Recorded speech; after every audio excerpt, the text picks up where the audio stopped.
인생을 바꾸는 중요한 만남이 세 가지가 있다. 보통 그렇게 이야기를 하지요. 부모님을 좋은 부모님을 만나야 되고, 그리고 좋은 배우자를 만나야 되고, 그리고 또 하나는 좋은 스승을 만나야 된다. 이렇게 이야기를 합니다. 좋은 부모님과 좋은 배우자를 만나야 된다. 이건 뭐 두말할 나위 없이 중요하지요. 그것에 따라서 우리의 인생 전체가 달라지기 때문에 그렇습니다. 그런데 좋은 부모와 좋은 배우자를 만나는 건 못지않게 좋은 스승을 만나는 것 역시 우리 인생에서 너무나 중요한 문제다라고 생각을 합니다. 왜 그런가 하면 여러분 한번 생각해 보세요. 이 세상에 수많은 피조물들이 있는데 유일하게 인간만이 교육이라고 하는 것을 합니다. 교육. 그리고 그 교육이라고 하는 것을 통해서 우리 인간은 이 세상 그 어떤 피조물보다도 월등히 뛰어난 위치에서 이 세상 모든 것들을 주관하고 다스리고 그렇게 살아갑니다. 그런데 가만히 생각해 보면 인간은 원래부터 그렇게 월등히 뛰어난 존재는 아니다. 저는 그렇게 생각이 들어요. 여러분, 우리 사람이 태어나서 얼마 만에 걷습니까? 보통? 보통 1년 정도 걸려야 되죠. 근데 여러분 한번 잘 생각해 보세요. 이 땅에 있는 그 1년 만에 걷는 동물이 있습니까? 동물 중에서는요, 1년 만에 걷는 동물이 없어요. 소나 뭐 돼지나 거의 대부분의 동물들은 낳자마자 걷습니다. 뭐 걷기만 하네요. 나와서 금방 막 들판을 뛰어다니고 그렇습니다. 근데 유일하게 인간만이 1년 동안 그저 누워서 그냥 똥 싸고 먹여주는 대로 먹고 울고 그렇게 하면서 이제 시간을 지냅니다. 그래서 진짜로 겨우겨우 몇 개월이 지나야 뭘 합니까? 뒤집기 해요, 뒤집기.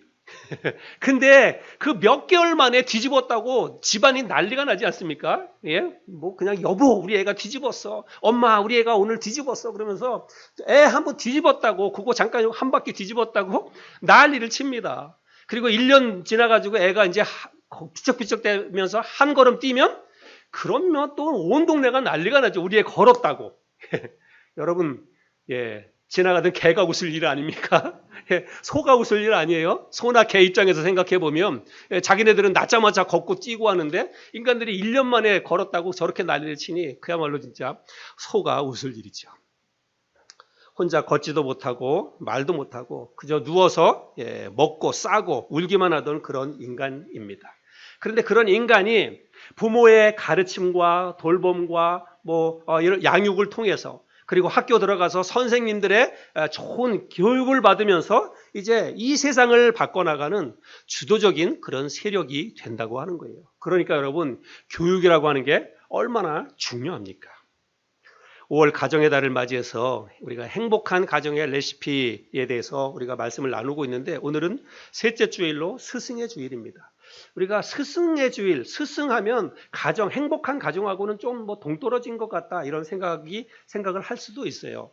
근데 이거 이제 첫째 주일은 어린이 주일, 둘째 주일은 어버이 주일, 셋째 주일은 스승의 주일, 네 번째 주일은 부부 주일, 가정의 주일 이렇게 얘기하고 있는데 이거 다 교회에서 정한 거잖아요. 교회에서 정하고 이게 거의 안 바뀌고 계속 수십 년 동안 이런 형태로 5월 달을 이제 이렇게 교회에서 예배를 드리는데 왜 스승이 행복한 가정의 달을 맞이해서 왜 스승에 대한 것들을 여기에 집어넣었을까? 저는 그렇게 생각을 해봤어요. 그래서 스승하면 우리가 주로 이제 학교에서만 생각을 하고 그러는데 그래서 이 스승의 주일이 가정의 달과 또 무슨 연관이 있을까? 연관이 있으니까 이렇게 지었겠지 이런 생각을 해보게 되는데 여러분 정말 중요합니다. 그래서 그 좋은 가정, 좋은 그 스승을 만나는 것이 행복한 가정 생활에 있어서도 너무너무 중요하다. 그렇게 생각을 합니다.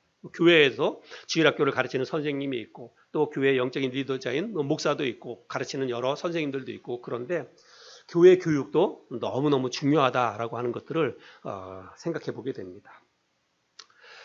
제가 아는 최근에 어떤 교회에서 조금 어려운 일을 겪게 된 것을 제가 이야기를 들었어요. 그래서 어떤 교회 목사님은 교회를 개척하면서부터 어떻게 해서든지 교회를 건축하려고 하는 이런 이제 비전을 가지고 늘 생각을 하고 그랬습니다. 그래서 교회 건축을 하려고 준비를 하고 그러다가 목사님께서 여기저기 이제 땅도 알아보고 서울은 아닙니다. 이제 경기도 주변인데 땅을 알아보고 그러다가 이제 좋은 땅이 나왔다고 해가지고 그 좋은 땅을 소개받고 땅을 사게 됐어요. 그래서 이제 뭐 여기저기서 대출도 받고 그렇게 해가지고 교회 건축하려고 땅을 샀는데 나중에 알고 보니까 이 업자가 사기를 친 거예요. 그래서 이제 뭐 1, 2년 후면 그 지역이 완전히 개발이 된다라고 하는 이야기를 소문을 듣고 그 말을 믿고 그리고 나름대로 목사님들 뭐 여기저기 조사를 다 해봤겠죠. 그렇게 해서 땅을 샀는데 결국은 그 지역이 뭐 이렇게 그 군사보호지역인가 이걸로 묶여가지고 풀리지가 않는 거예요. 그리고 앞으로도 풀릴 가능성이 전혀 없는 거예요. 그래서 거의 뭐 10년 이상 동안 그 땅에 묶여 있으면서 대출을 받았으니까 계속 이자를 내고 그러다가 결국은 그만 이제 경매에 넘어가게 됐습니다. 그래서 그곳에 뭐 이제 군사보호 시설 지역이니까 건축을 할 수도 없어요. 그래서 그냥 그 비닐하우스를 짓고 겉은 비닐하우스고 그 안에는 이제 내부를 뭐 이제 교회처럼 꾸며가지고 그렇게 예배를 뭐 10년 이상 예배를 드리다가 결국은 그게 이제 빚 때문에 정리를 해야 되는 그런 상황이 돼서 최근에 그래서 그냥 그게 땅이 다 넘어가 버렸습니다. 그래서 나중에 제가 이렇게 확인해서 보니까 교회가 있었던 비닐하우스가 있었던 데가 그냥 싹 헐려버리고 말았어요. 그래서 그 교회 성도들이 당장 교회 예배당 건물이 없어져 버린 거예요. 교회 예배드릴 곳 자체가 없어져 버린 것입니다. 그게 너무너무 힘들고 그래서 그 다음 주간에는 교회 성도들이 그냥 야외에서 공원 같은 데 가서 야외 예배를 드렸다 그러고 또 돌아오는 주일에는 뭐 어느 성도 가정에 가서 예배 드린다 그러고 그런 일들이 일어나는 것을 보게 됐어요. 제가 그걸 보면서 마음이 너무너무 안타깝고 또 한편으로는 제가 잘 아는 목사님이고 잘 아는 교회 성도들이고 그러기 때문에 너무 마음이 안타깝고 또 그 교회 성도들을 생각하면서 어떻게 이 문제가 해결돼야 되나 생각하면서 기도도 하게 되고 그랬습니다. 여러분 우리가 신앙생활 하다가 교회에 어떤 문제가 생기고 그러면 그거는 단지 교회 문제가 아니에요. 내 문제잖아요. 우리 문제잖아요. 그래서 교회에 문제가 생기면 그게 너무너무 힘들고 괴롭기 때문에 가정에 돌아가서도 우리의 가정생활 자체도 편하지가 않는 거예요. 우리는 이미 이제 교회를 떠나서는 살 수 없는 사람들 아닙니까? 그런데 교회 생활이 편하고 즐겁고 행복해야 가정생활도 행복해요. 교회에서 교회가 매일 막 찌그덕찌그덕대고 교회에 뭐가 문제가 있고 다툼이 있고 뭐 교회가 법적으로 어떤 뭐 재정적인 문제 때문에 휘말리고 그러면 여러분 그게 그냥 단지 교회 문제로 끝나는 게 아니잖아요. 우리 생활 전체에 영향을 미치잖아요. 그래서 교회에 오면 즐겁고 행복하고 마음이 편하고 물론 교회는 우리가 예배드리러 오는 곳이지만 저는 교회는 단지 예배만 드리는 곳이라고 생각하지 않아요. 교회 와서 우리가 영적으로 마음의 쉼도 얻고 그리고 안식도 누리고 성도들과 함께 즐겁게 행복하게 교제도 나누고 여러분 이런 복합적인 것들이 이루어지는 곳이 교회인데 교회에 오는 게 오히려 더 마음에 부담스럽고 교회에 왔다 가면 마음이 더 답답하고 힘들고 그러면 이건 정말 너무너무 힘든 거잖아요. 교회가 너무 중요하다라고 생각이 됩니다. 그리고 교회 생활이 즐겁고 편하고 그리고 행복하고 그래야 되는데 교회 생활이 그렇게 되기 위해서 가장 중요한 역할을 하는 사람, 가장 중요한 위치에 있는 사람은 아마도 담임 목사일 것이다. 그렇게 생각을 합니다. 왜 그런가 하면 교회 성도들은 단지 주일날 교회 와서 목사님의 설교만 듣고 가는 게 아니잖아요. 목사의 설교에 영향을 받고 목사의 가르침에도 영향을 받고 목사의 생각과 그 담임 목사의 인품과 그리고 목사의 어떤 말과 행동과 목사의 삶이 성도들에게 다 영향을 미쳐요. 그렇기 때문에 담임 목사가 교회 성도들의 어떤 행복한 신앙생활에 있어서 정말 중요한 역할을 하는 사람이다. 저는 그렇게 생각을 합니다. 그래서 제가 오늘 스승의 주일을 맞이해서 교회에서 말씀을 전하고 가르치는 목사로서 먼저 내 자신이 우리 교회 성도들에게 나는 지금 어떤 영향을 미치고 있을까? 우리 교회 성도들은 나로 인해서 어떤 영향을 받고 있을까? 이런 것들을 한번 생각해 보게 되었습니다. 그래서 내 자신을 한번 돌아보는 기회가 됐고 오늘 이 말씀을 통해서 내 자신을 다시 한번 좋은 스승이 되기 위해서 내가 어떻게 해야 되는가 이런 것들을 생각해 보는 그런 시간으로 이 말씀을 준비하게 되었습니다. 우리가 흔히 이야기할 때 인생의 방황은 예수를 만나면 끝나고 신앙의 방황은 좋은 목사를 만나면 끝난다. 이런 이야기들을 합니다. 우리 교회 성도들이 나를 만나서 신앙적으로 방황하지 않고 행복하게 신앙생활 했으면 좋겠다라고 하는 게 제 개인적인 목사로서의 바람이고 또 그것이 가장 큰 기도 제목이고 그렇습니다. 그래서 오늘 말씀을 준비하면서 다시 한번 내가 정말 좋은 목사가 되어야 되는데 어떻게 하면 좋은 목사가 될 수 있을까? 이 말씀을 통해서 내 자신을 점검하고 돌아보는 그런 시간이 되었습니다. 제가 여러분에게 그냥 질문을 드려볼게요. 근데 질문을 한다고 해서 여러분이 뭐 바로 답변하기는 좀 어려울 거예요. 설교 시간이기 때문에. 여러분, 저를 어떤 목사라고 여러분 생각하십니까? 예. 우리 목사님, 하연범 목사 하면 가장 첫 번째로 여러분 머릿속에 떠오르는 게 아마 그 목사에 대한 아마 여러분의 가지고 있는 생각일 거예요. 우리 하늘소망교회 목사님, 하연범 목사 하면 여러분 마음속에 첫 번째로 떠오르는 생각, 이미지, 그것이 무엇인지 한번 생각해 보시길 바랍니다. 여기에 저와 함께 개척 초기부터 오랫동안 신앙생활 하신 분들도 계시고 최근에 우리 교회에 오신 분도 계시고 그런데 오래되신 분들은 이제 저를 알 만큼 알 거라고 생각이 돼요. 예, 뭐 5년 이상 되신 분들은 이제 저를 알 만큼 안다. 하연보 목사는 어떤 목사다라고 하는 걸 알 만큼 안다라고 생각이 되는데 한번 생각해 보시기 바랍니다. 어떤 목사인지. 또 최근에 우리 교회 오신 분들은 뭐 짧은 시간 겪어보았지만 그래도 내가 한번 겪어보니까 저 목사는 내가 보기엔 이런 것 같아. 저 목사는 내가 생각하기에 이런 것 같아. 아마 나름대로 생각이 있을 텐데 여러분 정말 좋은 목사 만나야 됩니다. 여러분 지금이라도 지금 생각해서 하연보 목사는 내가 조금 신뢰가 안 가. 예, 목사로서 뭔가 좀 부족해. 내가 생각해 볼 때 더 좋은 목사가 있을 것 같아. 그러면 진짜로 다른 교회, 더 좋은 교회 찾아가세요. 왜냐하면 제가 그냥 빈말로 하는 말이 아닙니다. 지금 정말로 그래요. 좋은 목사를 만난다고 하는 거는요. 여러분 그냥 교회 생활에만 영향을 미치지 않아요. 여러분 가정 생활에도 전반적으로 다 영향을 미칩니다. 신앙 생활이라고 하는 것 자체가. 그래서 좋은 목사를 만나야 내 믿음도 잘하고 그리고 내 가정 생활도 편하고 그리고 내 신앙 생활도 의미가 있고 행복하고 그렇기 때문에 좋은 목사를 만난다고 하는 것은 너무너무 중요한 문제입니다. 일단 여러분 교리적으로 잘못된 것을 가르치는 목사들이 너무 많잖아요.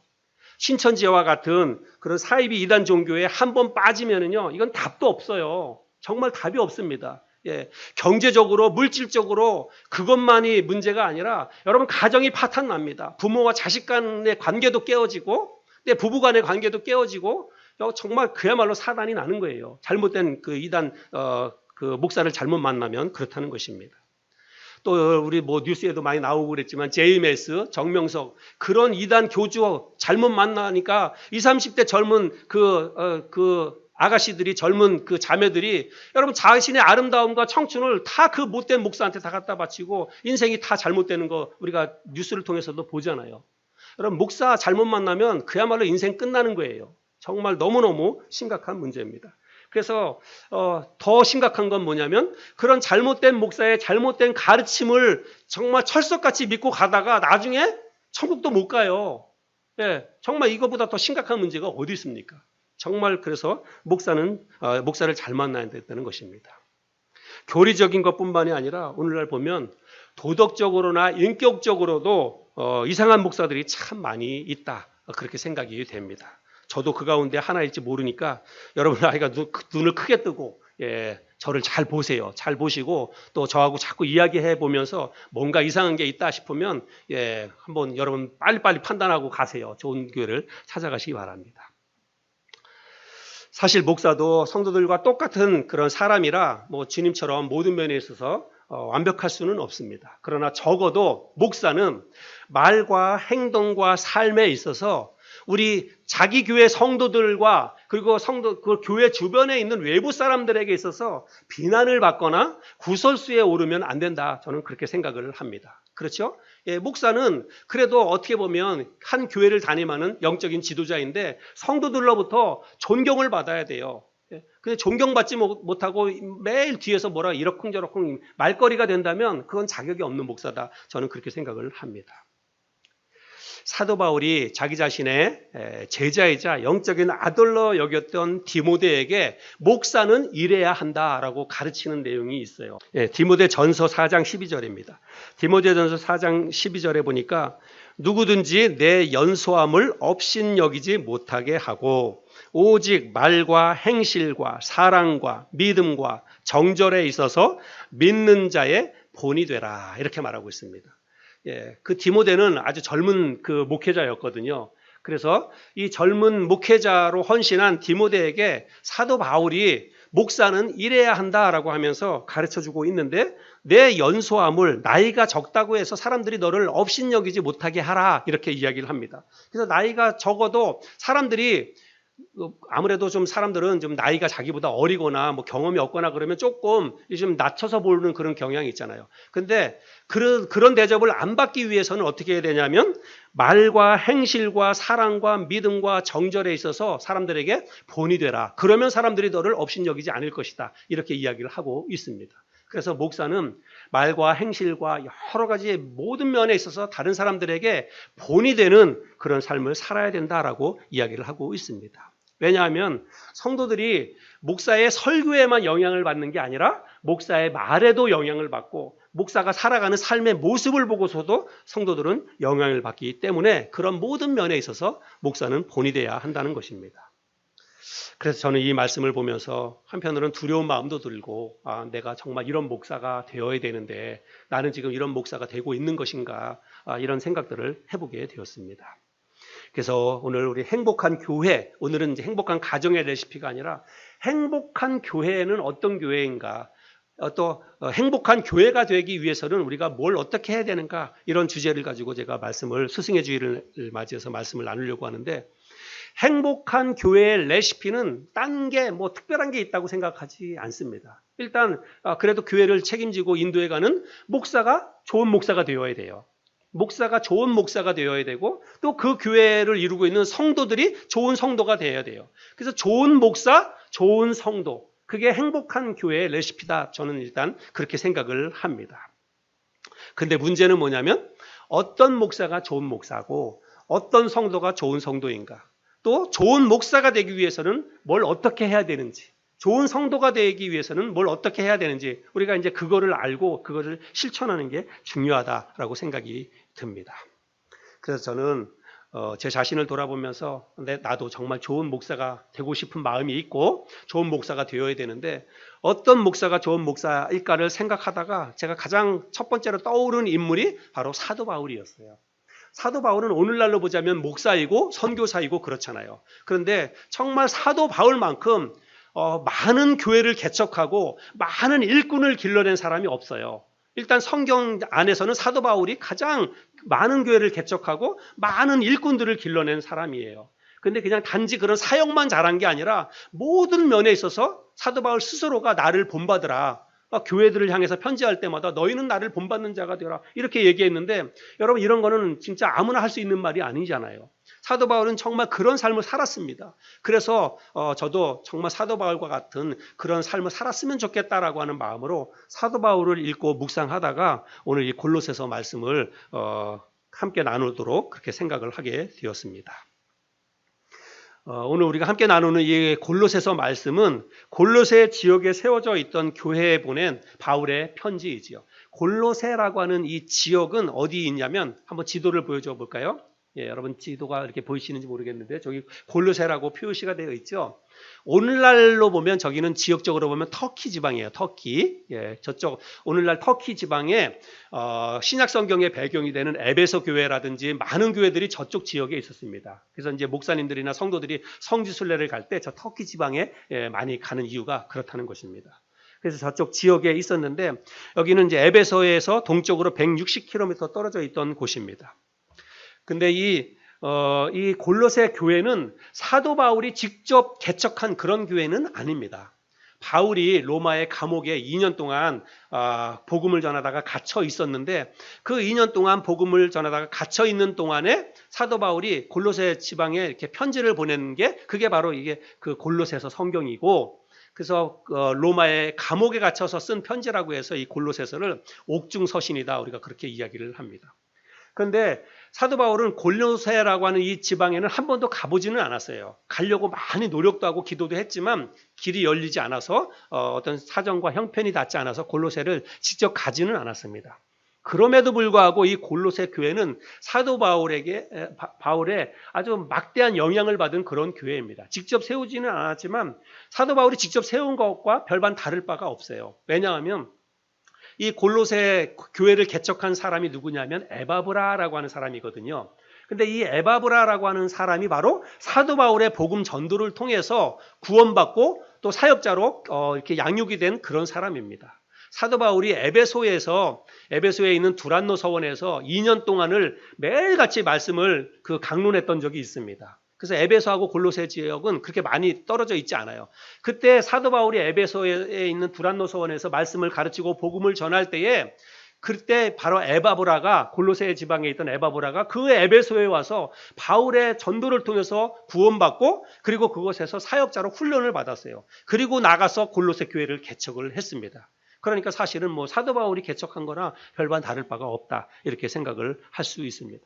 그래서 사도 바울이 이 골로새 교회를 그냥 다른 교회처럼 생각하지 않고 자기가 개척한 교회처럼 생각하면서 그렇게 애정을 가지고 골로새 교회를 돌아보고 그래서 골로새 교회 성도들에게 편지를 보냈다는 것입니다. 사도 바울이 골로새 교회를 얼마나 사랑하고 있었는지 우리 말씀을 조금 읽어볼 텐데 우리 자매님 좀 읽어주시기 바랍니다. 골로새서 1장 먼저 1절부터 8절까지 말씀을 한번 읽어주시기를 바랍니다.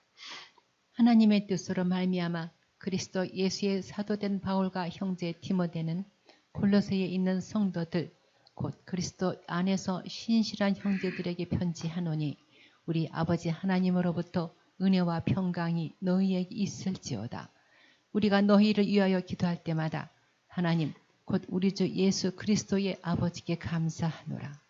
이는 그리스도 예수 안에 너희의 믿음과 모든 성도에 대한 사랑을 들었음이요 너희를 위하여 하늘에 쌓아둔 소망으로 말미암음이니 곧 너희가 전에 복음 진리의 말씀을 들은 것이라.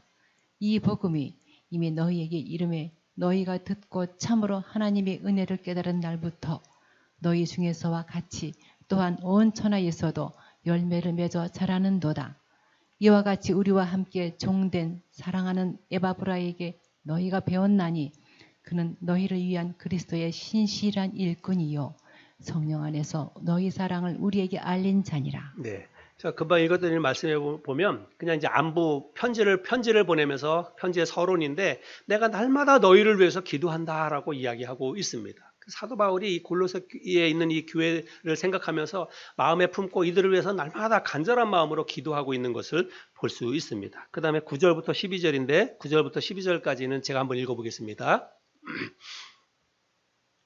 이로써 우리도 듣던 날부터 너희를 위하여 기도하기를 그치지 아니하고 구하노니 너희로 하여금 모든 신령한 지혜와 총명에 하나님의 뜻을 아는 것으로 채우게 하시고 주께 합당하게 행하여 범사에 기쁘시게 하고 모든 선한 일에 열매를 맺게 하시며 하나님을 아는 것에 자라게 하시고 그의 영광의 힘을 따라 모든 능력으로 능하게 하시며 기쁨으로 모든 견딤과 오래 참음에 이르게 하시고 우리로 하여금 빛 가운데서 성도의 기업의 부분을 얻기에 합당하게 하신 아버지께 감사하게 하시기를 원하노라.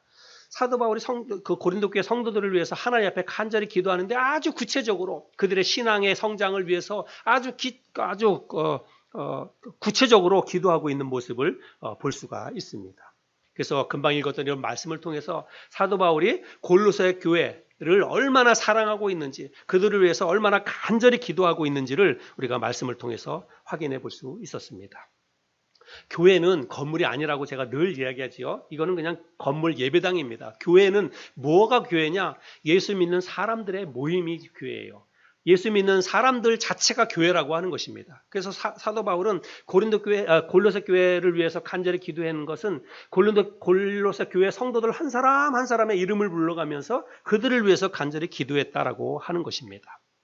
그래서 제가 이 말씀을 이렇게 읽으면서 좋은 목사는 어떤 목사냐면 무엇보다도 교회를 위해서 간절히 기도하는 목사가 좋은 목사다라고 하는 것을 제가 깨닫게 되었습니다.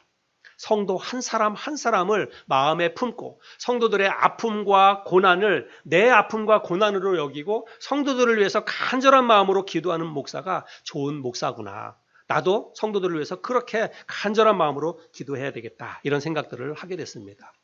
물론 제가 이 말씀 나누기 전에도 성도들을 위해서 매일같이 성도들의 이름을 불러가면서 매일같이 기도합니다. 그리고 성도들의 삶 가운데 특별히 어려움이 있거나 또 어떤 그런 일들이 있을 때마다 제 마음이 정말 너무너무 아프고 또 그렇습니다. 지난 주간에 우리 이영욱 자매님 친정 어머니 이렇게 그 고관절 다쳐서 기도 부탁을 하고 우리가 함께 기도했는데 진짜 제 어머니 다친 것처럼 마음이 아프고 안타깝고 또 간절한 마음으로 기도하게 되고 그랬습니다. 지난 주간에 우리 그 어머님이 수술을 받으셨어요. 91세 고령이신데 의사가 판단해가지고 수술해도 된다고 판단을 했겠죠. 그래서 수술을 했고 제가 이제 수술하는 날 저녁 때 자매님하고 통화했는데 수술은 잘 됐답니다. 처음에는 왼쪽 발목도 부러진 줄 알았는데 왼쪽 발목은 부러지지 않았대요. 감사하게도. 그래서 이제 고관절만 이제 수술을 받았는데 아무튼 연세 드신 분이기 때문에 수술했다고 해서 다 끝나는 것도 아니고 이제 또 잘 회복해서 재활을 해서 다시 일어나야 되는데 참 쉽지는 않습니다. 그러나 어쨌든 수술하는 과정까지는 성공적으로 잘 돼서 우리 이영욱 자매님 감사하다고 하고 이제 당분간 또 자매님이 어머니 돌보는 것 때문에 또 병원에 있어야 되기 때문에 대구에 내려가셨는데 아무튼 그 어머니 잘 회복하시고 일어나서 다시 또 건강하게 생활하실 수 있도록 여러분 기도해 주시길 바랍니다.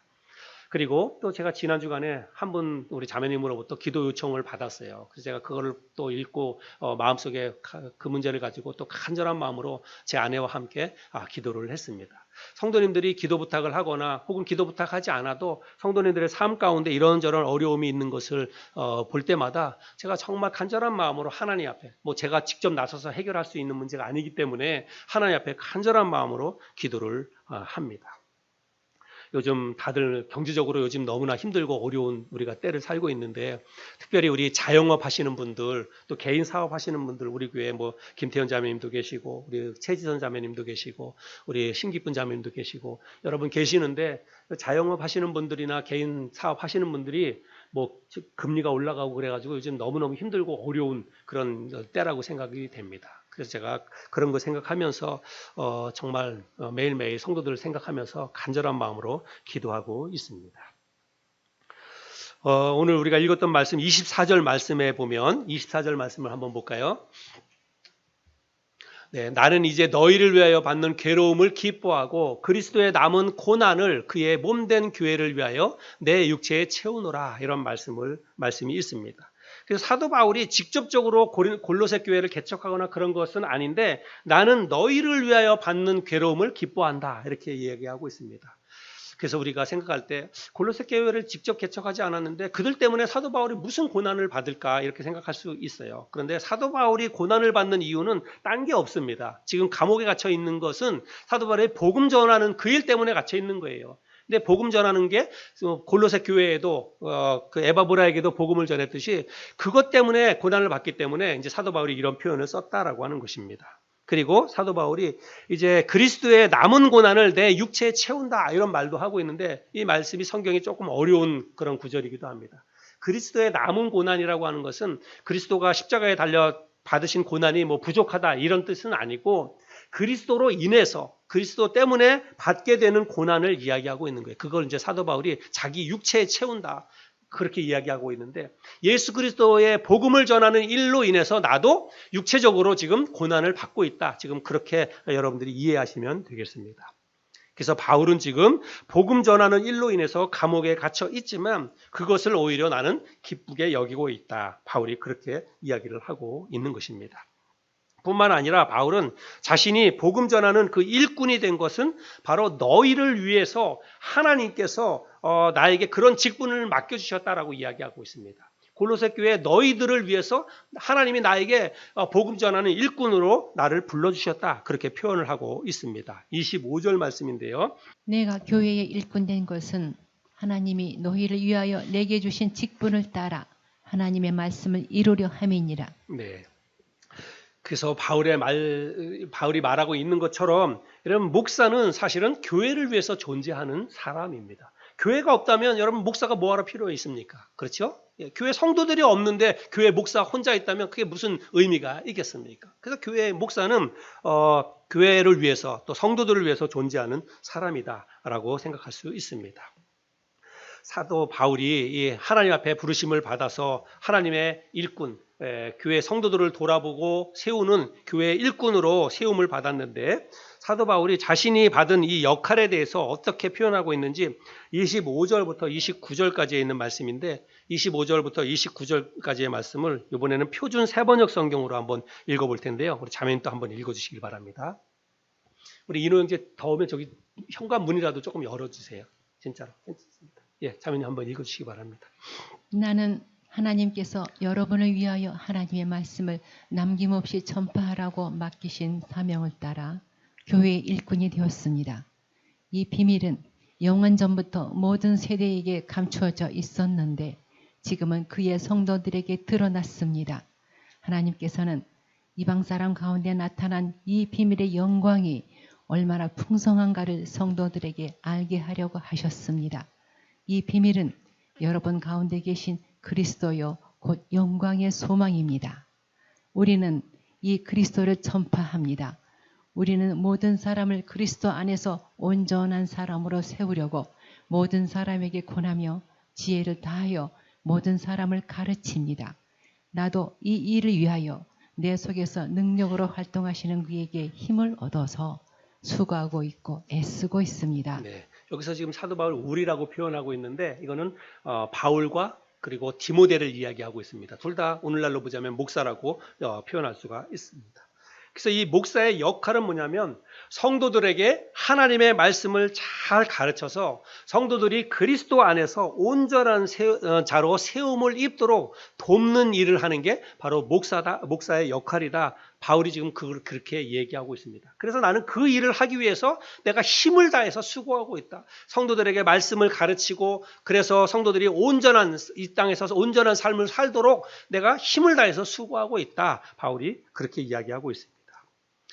그래서 어떤 목사가 좋은 목사냐면 성도들을 말씀으로 잘 가르쳐서 성도들이 세상에 나가서도 흔들리지 않고 믿음으로 잘 살아가도록 돕는 역할을 하는 게 바로 좋은 목사의 역할이다라고 하는 것입니다.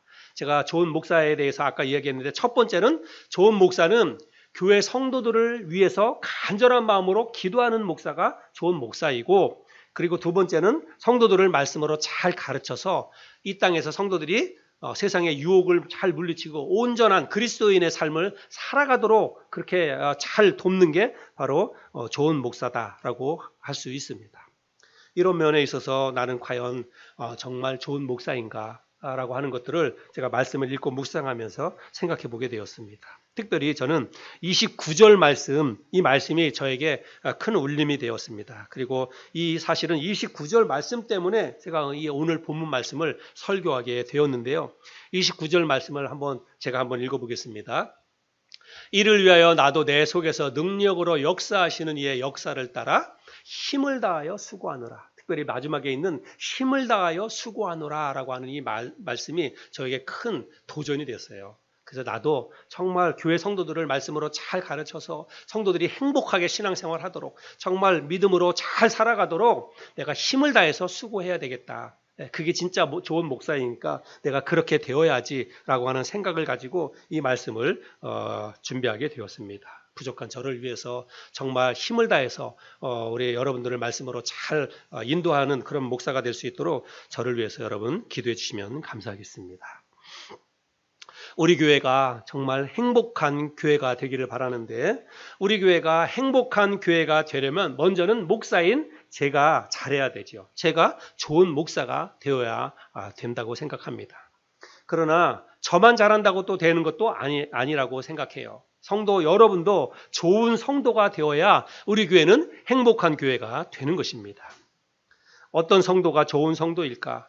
물론 오늘 본문 말씀에서는 그런 부분에 대해서 이야기하고 있지는 않습니다. 그래서 제가 다른 성경 구절 몇 구절을 통해서 어떤 성도가 좋은 성도인지를 제가 여러분에게 좀 말씀을 드리려고 하는데 그에 앞서서 그냥 단순하게 한번 좀 생각해 봤으면 좋겠어요. 어떤 성도가 좋은 성도일까? 우리가 쉽게 한번 생각해 봤으면 좋겠습니다. 여러분 우리가 한번 가정으로 비유를 해보면 가정은 사실은 교회의 축소판이다 이렇게 이야기를 하지 않습니까? 예, 우리가 예수 믿는 사람들의 가정이 모여서 한 교회를 이루는 것이니까 우리 가정은 교회의 축소판이다 이렇게 이야기를 할 수 있습니다. 그러면 여러분 가정으로 돌아가서 가정에서 가장이 바로 교회의 목사와 같은 역할을 하는 존재다라고 하는 거예요. 그래서 가정이 행복하려면 가장이 일단 잘해야 됩니다. 네, 가장이. 네. 그래서 가장이 잘해야만 그 가정은 이제 행복한 그런 가정이 되는 것입니다. 그런데 가장만 잘한다고 해가지고 그 가정이 또 행복한 건 아니잖아요. 그죠? 가족 구성원들이 각자가 다 자기의 역할을 잘해야 되고 잘해야 됩니다. 특별히 우리 자녀들이 또 가정에서 행복한 가정이 되기 위해서는 자녀들이 또 특별히 잘해야 하는 것입니다. 그러면 어떤 자녀가 좋은 자녀일까? 어떤 자녀가 좋은 자녀일까요? 예, 일단은 부모님의 말씀을 잘 듣고 부모님의 뜻을 잘 헤아려서 부모님이 원하는 것들을 잘 이루어드리는 자녀가 좋은 자녀입니다. 또 학교로 한번 비유를 해보면 어떤 학생이 좋은 학생입니까? 우리 여기 선생님도 계시는데 어떤 학생이 좋은 학생이에요? 네, 일단 선생님 말씀 잘 듣는 학생. 그죠? 선생님 말씀 잘 듣고 선생님이 뭘 원하는지 선생님의 마음을 잘 헤아리고 뜻을 헤아려서 그 뜻대로 잘 행동하는 학생이 좋은 학생이에요. 여러분 교회로 비유를 해서도 역시 마찬가지입니다. 교회로 보면은 어떤 성도가 좋은 성도이냐면 목사의 말에 순종하고 목사의 가르침을 잘 이해하고 목사가 원하는 것을 또 잘 이해하고 따르는 성도가 일단 좋은 성도라고 할 수가 있습니다. 여러분 오해하지 마시기 바랍니다. 무조건 목사의 말과 뜻에 순종하라고 하는 그런 말이 아닙니다. 목사가 잘못된 것을 가르치거나 혹은 목사의 삶이 잘못되었다면 당연히 목사에 대해서 지적하고 조언도 하고 꾸짖기도 하고 얼마든지 그렇게 할 수 있다. 저는 그렇게 생각합니다. 또 그렇게 해야 되지요. 그러나 기본적으로는 목사의 말과 목사의 뜻에 순종하는 성도가 저는 좋은 성도라고 생각을 합니다. 제가 순종 지난주에 말씀을 드렸는데 순종하면 우리는 그냥 좀 부정적인 이미지를 잘 생각해요. 그냥 억지로 시키는 거 그냥 무조건 다 해야 되는 것을 순종이라고 생각하는데 여러분 순종이 그런 의미가 아니라고 그랬잖아요. 지난주에 제가 성경 말씀을 드렸잖아요. 순종은 휘파쿠오. 그래서 누구누구 아래서 듣는다. 경청한다. 말을 귀담아 잘 듣는다. 그게 순종의 가장 중요한 성경의 순종의 의미라고 제가 말씀을 드렸죠. 그래서 목사의 말과 뜻에 순종한다라고 하는 것은 일단 목사의 말에 귀를 기울이고 귀담아 잘 들어야 된다는 것입니다. 그런데 교회에 보면은 우리 교회는 그런 분이 한 분도 없습니다. 근데 그 교회에 보면 그냥 목사의 말에 딴지를 걸거나 어긋장 놓는 그런 성도들이 종종 있습니다. 예, 진짜로. 그래서 마치 정치판에서 야당 역할을 하는 것처럼 목사를 견제하는 게 마치 무슨 자기에게 맡겨진 사명처럼 생각하고 그렇게 교회 생활을 하는 분들이 있어요. 여러분 절대로 그렇게 하지 마세요. 그렇게 하지 말라고 하는 이유는 뭐냐면 여러분 그렇게 하면은요 그런 사람 자기 자신이 불행해요. 예, 가장 많이 피해를 보는 사람은 그렇게 하는 그 본인이 피해를 본다라고 하는 것입니다. 저도 예전에 있던 전도사로 있던 교회에서 한 9년 정도 있었는데 그 교회에서도 교회 다툼과 분열이 일어났습니다. 그래서 집사님들이 담임 목사를 내보내려고 그렇게 해가지고 한 2년 정도 그런 아주 너무너무 힘든 문제를 겪었어요. 그런데 그렇게 선봉에 섰던 사람들 많은 사람들이 그렇게 한 게 아니라 일부 사람들이 그렇게 담임 목사를 내쫓는 일에 나서서 그 일들을 가담하고 하는데 나중에 보면요 그런 분들은 정말 눈빛이 무서워져요. 얼굴이 무서워지는 걸 볼 수 있습니다. 마음이 너무너무 강팍하고 완악해지는 것을 보게 돼요. 여러분 그렇게 하면서 매주 교회 나오는 게 여러분 그게 얼마나 괴롭고 힘든 일이겠습니까? 여러분 그렇게 하지 않았으면 좋겠다라고 생각이 듭니다. 왜냐하면 그렇게 되면 신앙생활이 행복하지 않고 교회 오는 것도 즐겁지 않고 무엇보다도 자기 자신이 힘들고 괴롭고 그러면 돌아가서 얼마나 괴롭겠습니까? 그런 역할을 하는 것 자체가 사실은 그것도 정말 본인이 원해서 그렇게 하는 것은 아니겠지만 어쨌든 간에 그런 일을 하게 되면 가장 많이 힘들고 괴로운 것은 본인이에요. 그리고 본인만 괴로운 게 아니라 가족 전체가 그것 때문에 사실은 힘들고 어려운 신앙생활을 할 수밖에 없다는 것입니다.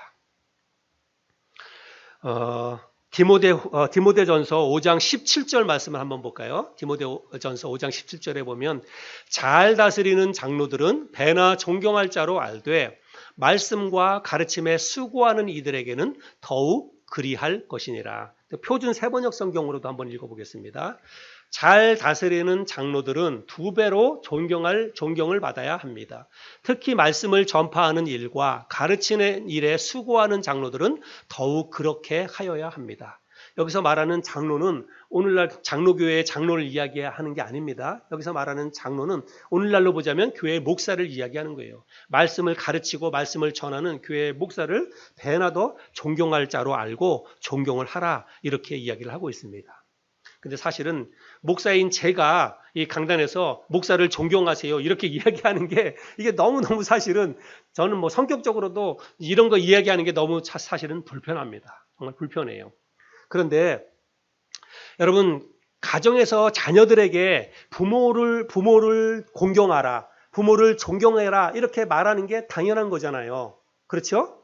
가정에서 자녀들에게 부모 공경하라고 이야기하는 게 당연한 거고, 학교에서 학생들에게 선생님 공경하라고, 선생님 존경해야 된다, 이렇게 가르치는 게 이게 어색한 게 아니고 당연한 거잖아요.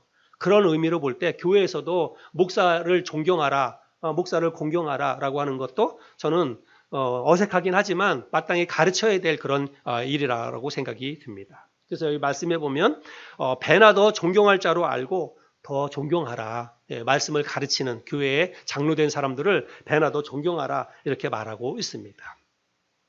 여러분, 존경이라고 하는 말이 뭘까요? 존경한다. 예, 목사를 존경한다. 교회의 장로들을 존경한다. 여러분, 존경이라고 하는 말이 어떻게 하는 게 존경하는 걸까요?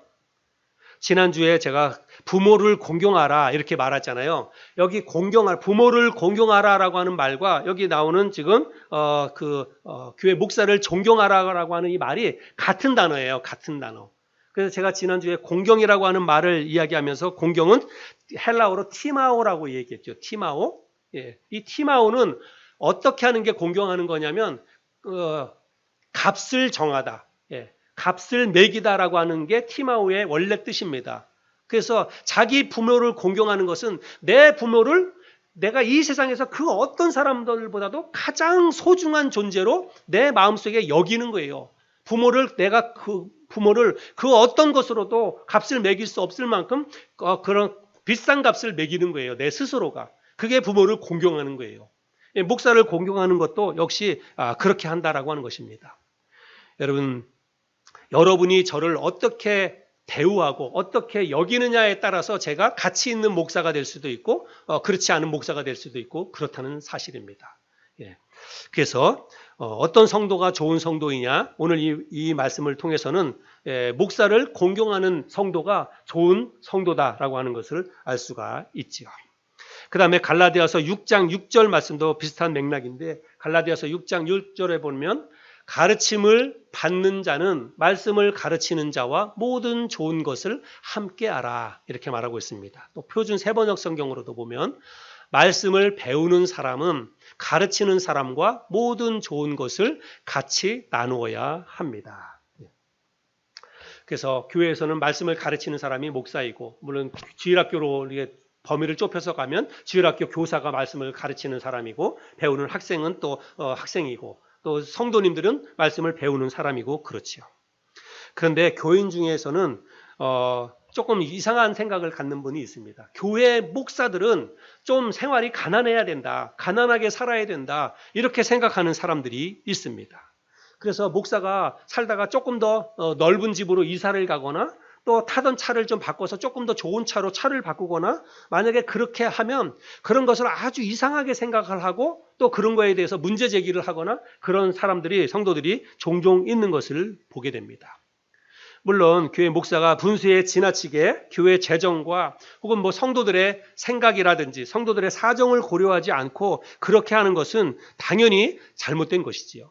그렇게 하는 목사가 있다면 물론 그런 목사는 당연히 좋은 목사도 아니고, 그렇게 하는 목사가 있다면 존경할 필요도 전혀 없습니다. 그러나 대다수의 목사는, 아마 제가 생각하기에 우리 한국교회에서 아마도 대다수의 절반 이상 대다수의 교회 목사는 기본적으로 성도들의 평균적인 삶의 어떤 그런 수준보다는 더 아래의 그런 삶을 살고 있다. 저는 그렇게 생각을 합니다. 물론 큰 교회, 대형 교회 그런 목사들은 또 그렇지 않은 목사들도 있지만 평균적으로 볼 때 많은 교회 목사들이 사실은 성도들의 평균적인 삶보다 아래의 그런 삶을 살아간다. 그렇게 생각을 합니다. 그래서 자녀들 교육도 사실은 형편 때문에 잘 시키지도 못하고 힘들게 어렵게 살아가죠. 또 제가 아는 목사님들 중에는 기초생활수급자 대상자가 되어서 정부로부터 그런 보조금을 받고 살아가는 그런 목사님들도 상당히 많이 있습니다. 저는 교회 개척해서 교회 개척하기 전서부터도 제 아내가 사실은 일을 가지고 있었습니다. 교회 개척해서도 제 아내가 그냥 계속해서 지금까지도 사실은 일을 하고 있습니다. 만약에 아내가 직장 생활을 하지 않았다면 아마 저희 가정도 기초생활수급 그런 대상자가 되지 않았을까 그런 생각을 하게 됩니다. 우리 교회 작은 교회이고 교회 사정이 뻔하니까 그렇죠. 아마 여러분들이 교회에서 제가 받는 한 달 사례비를 아마 알면 아마 깜짝 놀랄 것입니다. 제가 성도들에게 이런 걸 한 번도 이야기한 적이 없습니다. 그러나 저는 우리가 갈라디아서 6장 6절 말씀 방금 전에 읽었는데 제가 읽은 이 말씀처럼 우리 교회 성도님들이 때때마다 저를 위해서 기도해 줄 뿐만 아니라 좋은 것을 함께 나누기 위해서 많은 것들을 나눠주셨어요. 그래서 제가 그런 것 때문에 정말 마음도 풍족하고 경제적으로도 물질적으로도 어려움 없이 지금까지 잘 지내왔습니다. 그래서 저는 정말로 그냥 하는 말이 아니라 정말 우리 교회 성도만큼 좋은 성도들이 없다. 우리 교회 성도들이 정말 좋은 성도다라고 저는 확신하고 있습니다. 무엇보다도 우리 교회 성도들처럼 이렇게 순수하고 착한 분들이 없어요. 여러분 진짜 그냥 제가 하는 말이 아닙니다. 제가 목회하면서 지금 14년 됐지만 지금까지 저한테 목사님 우리 이렇게 합시다. 우리 저렇게 합시다 하면서 그냥 저보다 막 앞서 나가서 이렇게 합시다. 저렇게 합시다. 그렇게 했던 분들이 하나도 없어요. 진짜로 그냥 어떻게 보면 좀 단점이라고 생각하는데 우리 교회 성도들은 너무 착해. 너무 순수해. 그리고 그냥 목사가 하라는 것만 하려고 해요. 소극적이야. 조금 너무 소극적이다. 이런 생각이 들어요. 그만큼 그냥 나서지 않고 그냥 조용하고 차분하고 그냥 목사 존경하고 목사가 원하는 대로 다 하려고 하고 그런 성도들이 우리 하늘소망교회 성도다라고 생각이 됩니다. 그래서 우리 교회 성도들 생각하면 저는 너무너무 감사하고 또 성도 한 사람 한 사람이 저에게는 너무너무 소중하고 나가서는 제가 우리 교회 성도들 다 자랑하고 다니고 그렇습니다. 앞서 얘기했지만 여러분 살아가면서 누구를 만나느냐라고 하는 것은 대단히 중요합니다. 특별히 우리 그리스도인들은 좋은 교회, 좋은 목사를 만나는 것이 정말 여러분 너무너무 중요합니다. 또 목사인 저의 입장에서는 좋은 성도를 만나는 게 저에게는 더할 나위 없이 큰 복이라고 생각합니다. 오늘 우리가 행복한 교회의 레시피에 대해서 생각을 해봤는데 행복한 교회의 레시피는 딴 거 아닙니다. 좋은 목사, 좋은 성도. 저는 더 좋은 목사가 되어야 되고 여러분은 더 좋은 성도가 되면 우리 교회는 행복한 교회가 될 수 있습니다. 저는 오늘 나눈 말씀 가운데에서 저에게 해당되는 말씀은 제가 알아서 잘 새겨듣고 실천할 것입니다. 성도들을 위해서 더 간절히 더 많이 기도하고 성도들을 그리스도 안에서 온전한 성도들로 세우기 위해서 제가 더 힘을 다해서 수고하고 노력을 할 것입니다. 여러분들도 더 좋은 성도가 되어 주시기를 바랍니다. 그래서 오늘 함께 나눌 말씀을 마음에 잘 새기고 우리 교회 생활이 행복해야 가정 생활도 행복해질 수 있습니다. 저와 함께 더 행복한 교회를 만들어가기 위해서 힘쓰는 우리 하늘소망교회 모든 성도님들이 되어줄 수 있기를 바랍니다.